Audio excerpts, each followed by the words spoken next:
the mysterious traveler.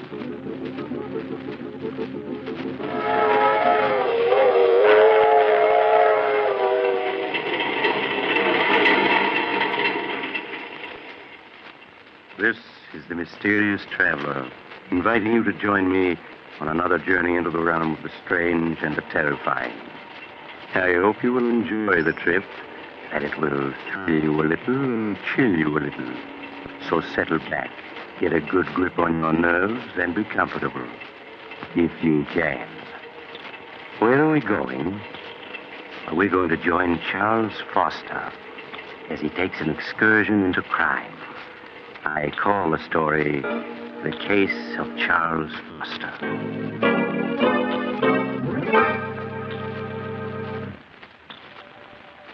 Late one evening several years ago, when I was practicing medicine in a large eastern city, I visited Charles Foster, a friend and patient of mine. I took with me Flush, a cocker spaniel he had entrusted to me. Hello, Doctor. Glad you were able to come. I see you brought Flush. Hello, Flush, old boy. He's missed you, Charles. I've missed him, too, Doctor. It's been quite lonesome without him these past few months. Down, boy. It's a good dog. How do you feel, Charles? Oh, I'm all right, Doctor. You needn't worry about me. I'm glad to hear that. I suppose you've been quite puzzled about everything that's happened these past months. Frankly, Charles, I have. Even now, I find it difficult to believe that you could... Doctor, I'm going to tell you something that I've never told anyone. I thought I'd go to the grave with my secret, but, we've always been friends, and I'd like you to know the truth. As you wish, Charles. It's strange how little people know of one another. For 10 years, Agatha and I were married, and to the outside world, we were a happily married couple. But in the privacy of our home, I found life with Agatha a nightmare. I never would have guessed that. For 10 years, I stood her sharp tongue and constant nagging. I might have gone on taking it the rest of my life. Fate hadn't decreed otherwise. It was 3 years ago on a beautiful spring evening that fate stepped in to change the entire course of my life.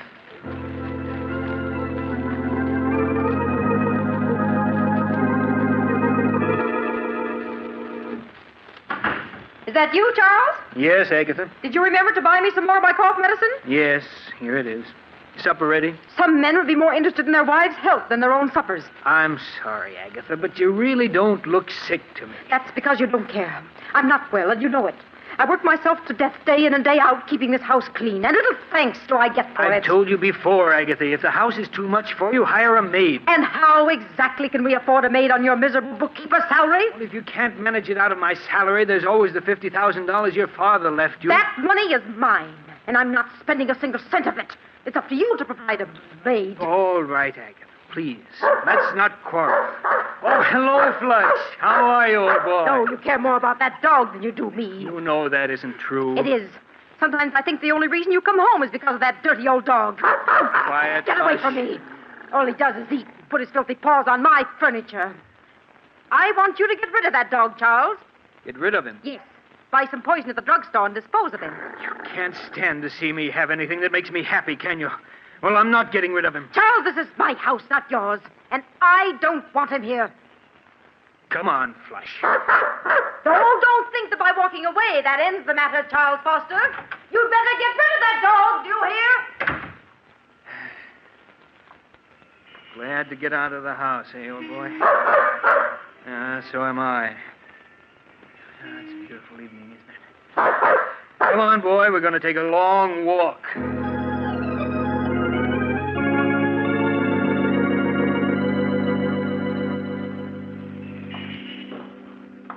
You want to turn around and go home now, Flush? No, neither do I. Pardon me, but aren't you Charles? Julia! Julia Sanders! Charles, I thought it was you. Oh, let me look at you. Oh, Julia, you haven't changed a bit. You're as lovely as... How long has it been since we last saw each other? 10 years, almost 11. Has it really been that long? Julia, have you ever forgiven me for what happened? Of course, Charles. I was so insanely in love with you, Julia, that I couldn't bear to have other men look at you. You know that I didn't mean... I know, Charles. I've thought of that night constantly. It's been like a nightmare ever since. Please, Charles, it's all past and forgotten now. You were perfectly justified in breaking our engagement. After what I'd done, there was nothing else you could do. I understand you married Agatha Winthrop a year after I'd gone abroad. Yes, Julia. After you left for Europe, people kept telling me what a wonderful wife Agatha would make me. I allowed myself to be convinced and married her. Well, I'm sure everything turned out for the best. But it didn't, Julia. Almost from the beginning, our marriage was a failure. For these past 5 years, Agatha and I have merely been living together under the same roof. Oh, I'm sorry, Charles, that it didn't turn out well. Nothing turned out well, Julia, after I lost you. I hope things have been better with you these past 11 years. Oh, I can't complain. I spent a number of years in Paris studying art and working at dress designing. Oh. I only came back a few months ago. You've never married? No. I'm working now for Morgan's department store as their art director. Oh, really? Well, my office is only a few blocks from there. Look, Julia, why don't we have lunch together tomorrow? There are so many things I'd like to know. Well, I'd like to, Charles, but I think it would be much better that we Oh, don't. now, surely, Julia, there's no harm in two old friends having lunch together, is there? No, I suppose not. I won't take no for an answer. Do you know where Drake's restaurant is? Yes. Will 1 o'clock tomorrow be all right? Yes, that's my usual lunch hour. Good, then it's a date.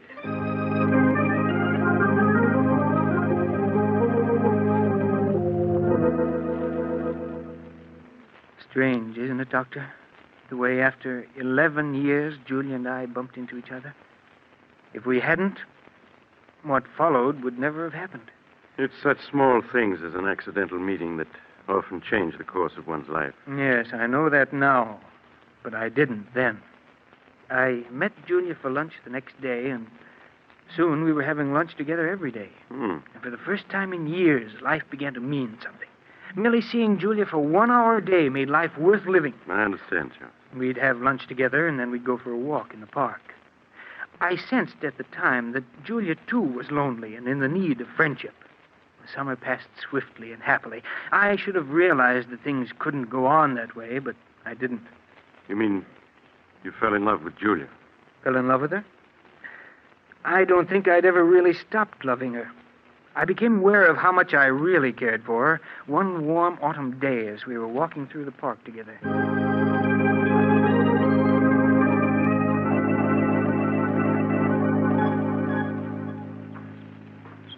Julia, Yes, Charles? what about going to the theater with me tonight? Oh, I wish you hadn't asked me, Charles. Why? Because it means we can't go on seeing each other anymore. But why shouldn't we go on seeing each other? Because you aren't satisfied any longer just to see me at lunch, and it isn't right for us to go out together at night. But surely there's no harm in our going to the theater together. You're married, Charles. That's reason enough. All right, Julia. Forget I ever asked you. But at least we can go on having lunch together, can't we? No, Charles. Oh, but... Can't you see? Things can never be the way they were. We've become dependent upon each other, and we have no right to be. We can't go on seeing each other any longer. It isn't fair to Agatha. But you know that Agatha and I mean nothing to each other. We haven't for years. Nevertheless, she's your wife. Julia, you know I love you. I've always loved you, and I can't do without you. Charles, you're just making it difficult for both of us. Julia, you do love me, don't you? Yes. But can't you see, it's no use. I remember Agatha only too well. She'd never give you a divorce. I know she won't. I've asked her a dozen times in the past 5 years, but she said she'll never give me one. I want to part now, Charles. Right here. Must we? Yes. Goodbye, Charles.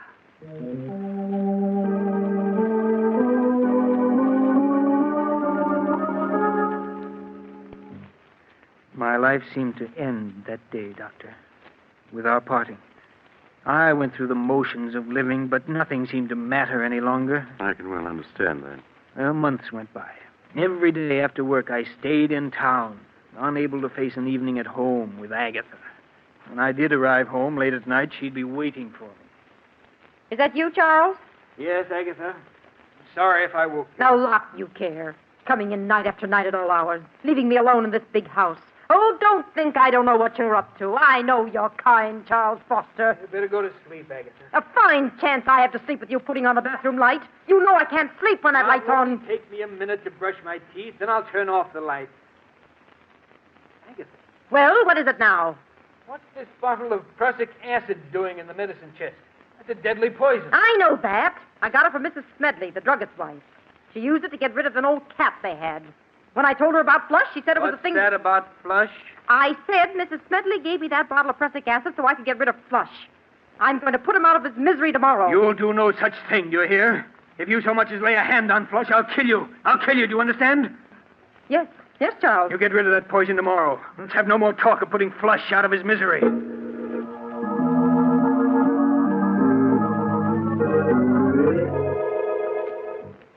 I lay awake for hours, Doctor, unable to fall asleep.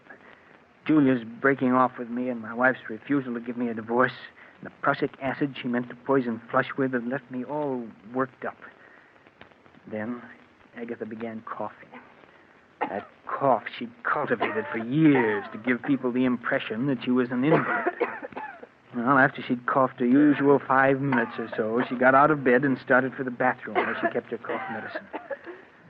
Oh, drat that chair. Why don't you turn on the light so you can see where you're going? I can see perfectly well where I'm going.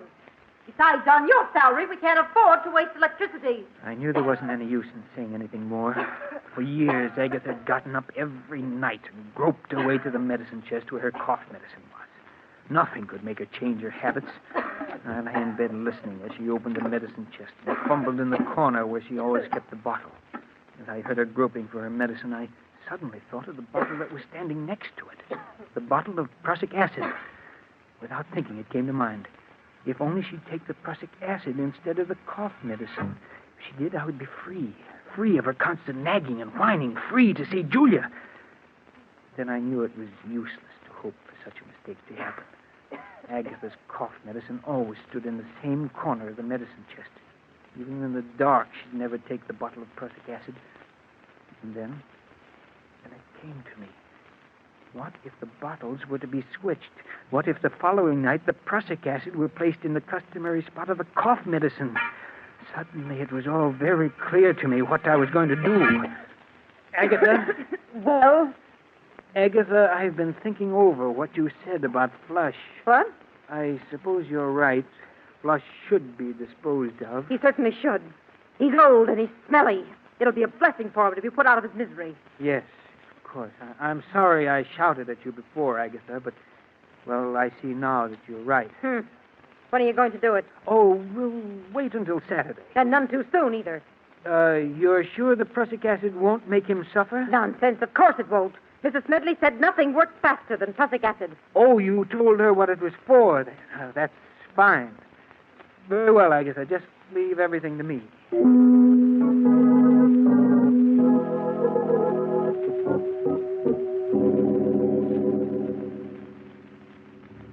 The next night, Doctor, after Agatha was in bed, I quietly stole into the bathroom and opened the medicine chest. I compared the bottle of cough medicine with that of the prussic acid. They were both small bottles, almost identical in size. I removed the cough medicine from where it stood in the corner of the chest and replaced it with the poison. Then I went to bed and waited impatiently for Agatha to start coughing.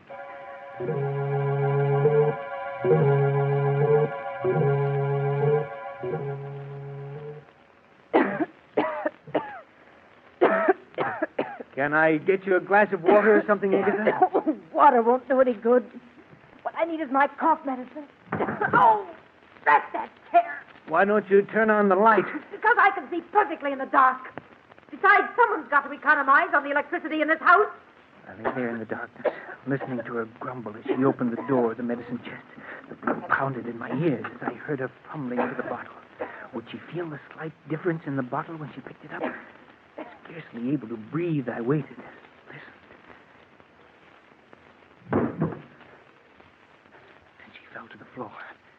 I quickly got out of bed, turned on the lights, and went into the bathroom. She was lying on the floor, quite dead. There was an agonized look on her face. I returned the bottle of cough medicine to its proper place, and then I phoned the police.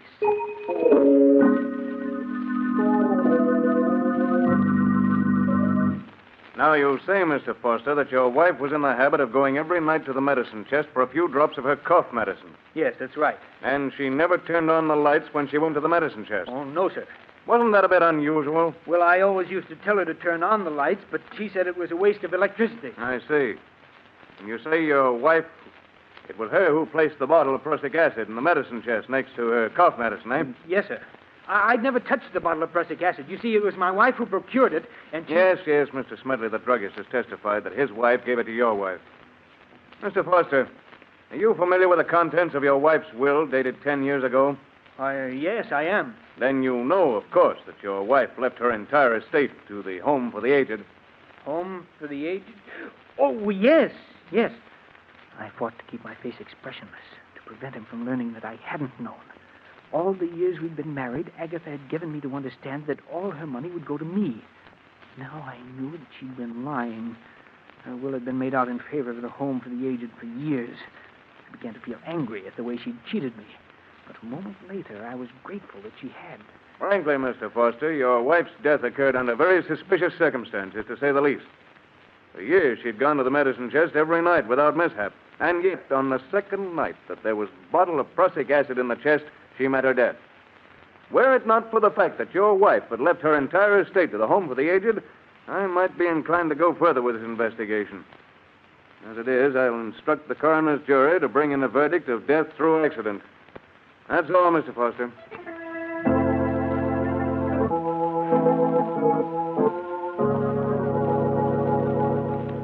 I walked out of the district attorney's office a free man. A few days later, I moved out of the house which had been Agatha's and took up quarters elsewhere. 6 long and uneventful months passed. I made no effort to contact Julia for fear that the police might still have their suspicions. And then I could stand it no longer. I called on her. Charles, when I was told you were waiting to see me, I could hardly believe it. I'm so glad to see you again. Thank you, Julia. It's good to see you again, too. Charles, you don't look well at all. These past few months have been something of a strain, Julia, but I'm all right now. I was tempted so many times to get in touch with you. Then I thought perhaps you didn't want to see anyone. Oh, I did want to see you, Julia, but I was afraid it wouldn't look right. I understand, Charles. Now, let's not say anything more of the past. Only the present and the future. Julia, do you think we might try to pick up where we left off last autumn? We can try, Charles.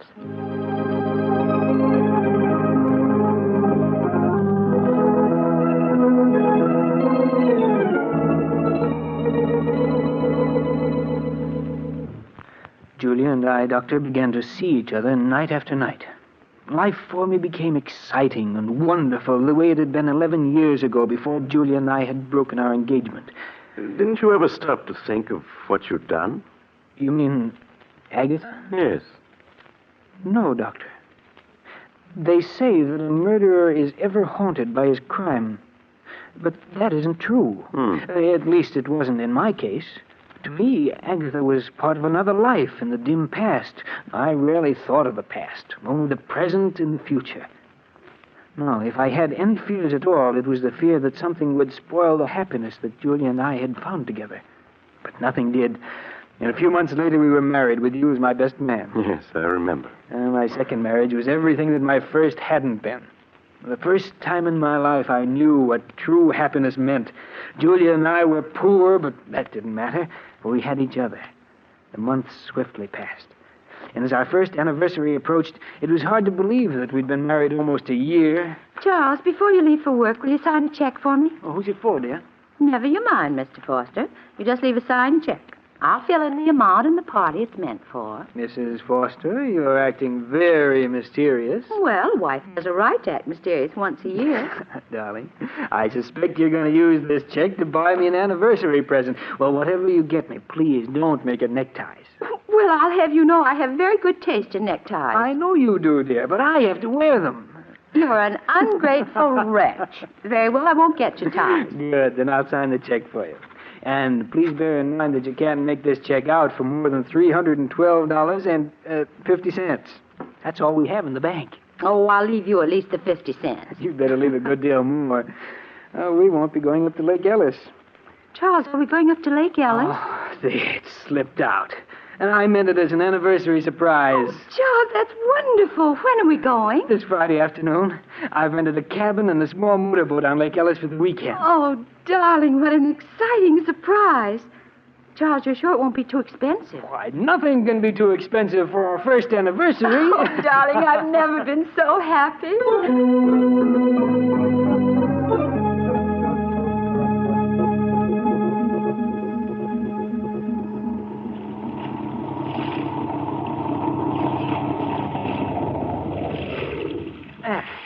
This looks like a nice place to fish. Let's see, where'd I put that bait? Here it is, dear. Thanks, darling. Uh-huh. Here's a nice, fat, dimpled worm. Well, if you can't stand to see me bait him, just turn the other way. That's it. It'll only take me a minute. Charles, look. Yes, wait till I get this. There's smoke coming out of the engine hatch. What's that? Yes, you're right. It's on fire. There are flames shooting out. Fire extinguishers at the other end of the boat. Charles, you'd never make it. You'd be burned. Yes, you're right. Besides, even the extinguisher wouldn't do much good now. The fire's too big. What are we going to do?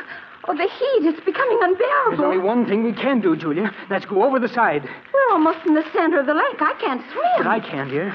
I'll manage to keep us above water somehow. Well, all right, darling. I'll do whatever you say. We'll come through this, Julia. Now, don't be afraid. Now, I'll slip over the side of the boat first, and you follow. All right. Now, hurry, Julia. Let yourself down into the water. I'll keep you afloat. Yes, Charles. That's it. Now, let go of the side of the boat. I have you. Yes, Charles. Now, don't be afraid, darling. You see? It's no trouble keeping you above water. Now, just relax, dear, while I swim with you a bit. We've got to get a good distance from the boat. It may explode. Yes, Charles. Do you see any boats around? No, but someone's bound to see the fire and come to our rescue. Until they do, we must have courage.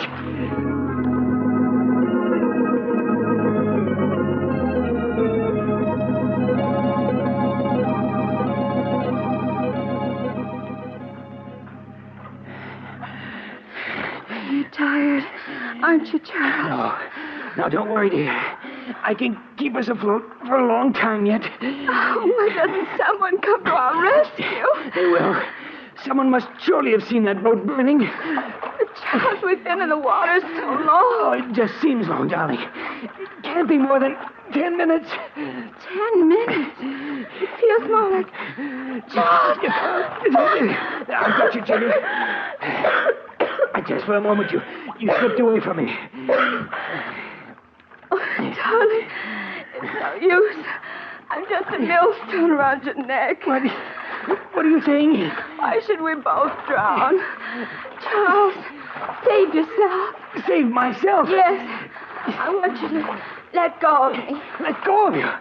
No, never. Yes, you must. You're too tired to keep on. No, darling. Either we're both saved or we're both drowned. Oh, I won't have you throw your life away. Let go of me. Julia, stop trying to break loose. Julia, darling, don't. I can't live without you. Julia, stop struggling. Save yourself. Julia!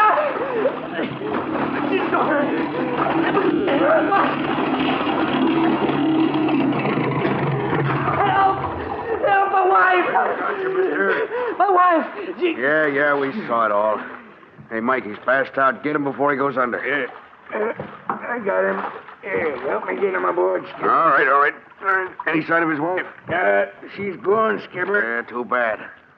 Well, if it's the last thing I do, I aim to see justice done to this fella. She never had a chance. You see him shove her under? It was murder, that's what it was.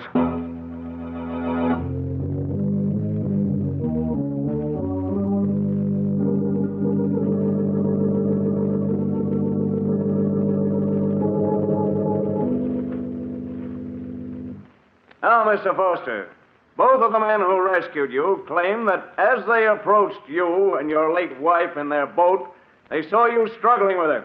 You admit this? Yes, but I tell you, I was trying to save her, not drown her. No, you were trying to save her. But both the witnesses testified they saw you push her head under. They're wrong. I wasn't pushing her under. I was trying to bring her to the surface. You must believe me. Oh, Mr. Foster.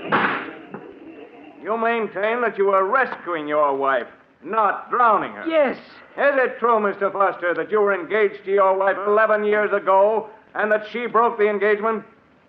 Yes. that's true. Would you mind telling the jury why she broke the engagement? We had a misunderstanding. A misunderstanding. Do you call shooting the woman you're engaged to just a misunderstanding? No. You must let me explain. It's true that 11 years ago I did shoot Julia, but I've been drinking. I didn't know what I was Mr. Foster, you do admit shooting and wounding her. Yes. Have you ever seen this before? Why, yes. That's the insurance policy I took out for Julia and myself. Exactly. And when was this policy taken out? Well, about a month ago. June 15th, to be exact. And what's the value of this policy, Mr. Foster? Well, if either my wife or myself died, it provided $10,000 for the survivor. Yes, Mr. Foster. If either you or your wife died a natural death, it provided $10,000 to the survivor. But there's also a double indemnity clause in this policy, isn't there? Yes, but One that provides you with $20,000 if your wife died an accidental death, such as drowning. Yes, that's true, but I swear I didn't drown my wife. I tell you, I was trying to save her. Save her, not drown her. You must believe me. You must.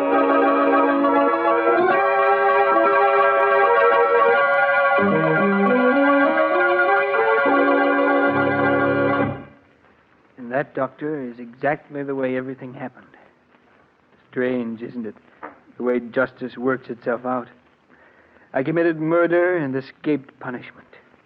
Now I'm paying with my life for the death of the one person I really loved. It's time to go, Foster.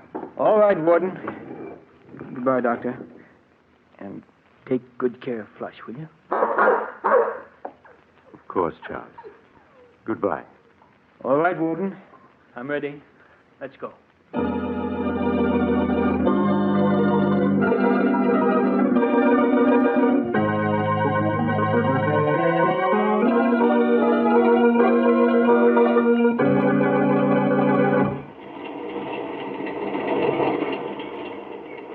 This is the mysterious traveler again.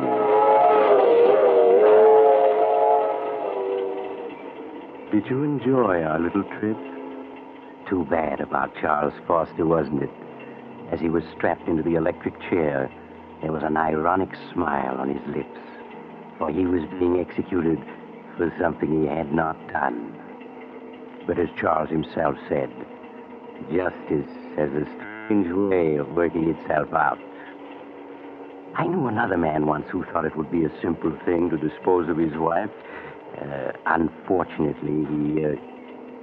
Oh, you're getting off here? I'm sorry. But perhaps we'll meet again soon. I take this same train every week at this time.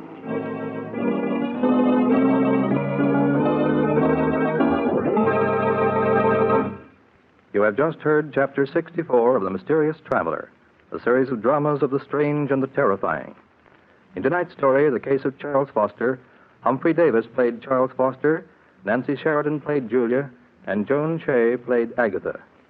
The Mysterious Traveler is written by Bob Arthur and David Cogan, and original music is played by Henry Silverne. The entire production is under the direction of Jock McGregor.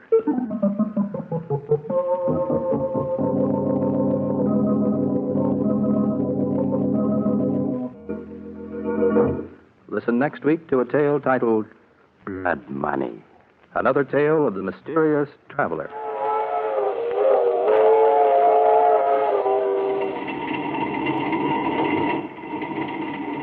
The Mysterious Traveler is presented by WOR Mutual from the WOR studios in New York. This is Mutual.